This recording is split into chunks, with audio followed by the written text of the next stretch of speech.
আজ তোমাদেরকে আমাদের এলাকার সব থেকে বড় বুড়ি পুরানো উৎসব দেখাবো। হরে কৃষ্ণ সকলকে, আমি প্রিয়া।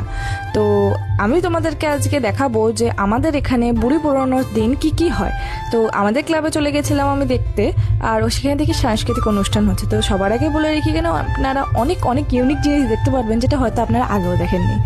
তো দেখলেন কতটা ভিড় হচ্ছে খালি এটুকু দেখার জন্য। এখানে অনেক ধরনের বাজি ফাটানো হয়, যে বাজিগুলো আমি আগে কখনো দেখিনি। যবে থেকে এখানে স্টার্ট হচ্ছে তবে থেকেই আমি দেখেছি। তো প্রথমেই শুরুটা হয়েছে এই সেলগুলো দিয়ে। সেলগুলো নর্মাল সেল হলেও উপরে গিয়ে ফাটার সময় দেখতে খুবই ভালো লাগছিল। এটা আরেকটা ধরনের সেল ছিল যেটা পরে উড়ে নিচে নামার সময় ফুলের মতো ঝরে ঝরে পড়ছিল, যেটা দেখতে খুবই ভালো লাগছিল। এটা ছিল চটপটি, যেটা একটু বড় সাইজের ছিল, এবং পাশে যে কুকুরটা সাহস নিয়ে বারবার বাজির কাছে যাচ্ছিল। তো এটা আরও একটি অন্যরকম বাজি ছিল, যেটি চক্রের মতো ঘুরছিল, অনেক সুন্দর লাগছিল, ফুলের মতো দেখাচ্ছিল। তো তোমাদের বলে রেখে অনেকটা সেফটি নিয়ে এগুলো করা হয়, তো কোনো প্রবলেম হয় না এখানে। আরও একটি বাজি ছিল যেটা তিনটি কালার দেখা যাচ্ছিল। নিচেরটা ছিল একটুখানি গ্রিন কালার, মাঝখানে ছিল সাদা, এবং উপরটা একটু রেডিশ কি অরেঞ্জিশ। তো ওটা দেখলাম, ওটা শেষ হওয়ার পর দেখলাম ওটার থেকেই আবার এগুলো বেরোচ্ছে উপরে।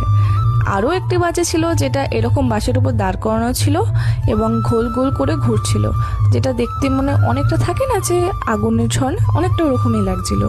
তো এটা ধীরে ধীরে এতটাই বড় হয়ে যাচ্ছিল যে মানে বলতে গেলে পুরো মাঠটা কভার করে নিচ্ছে। অবশ্য বাঁশের ব্যারিকেড ছিল, তাই কারোর কোনো সমস্যা হয়নি।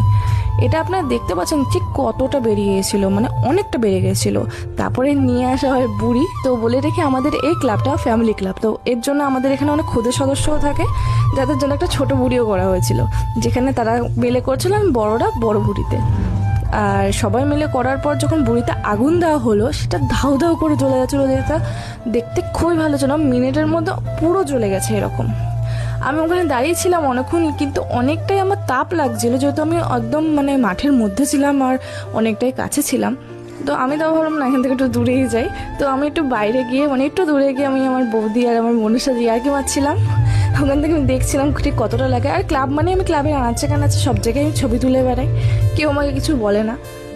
Thanks for watching.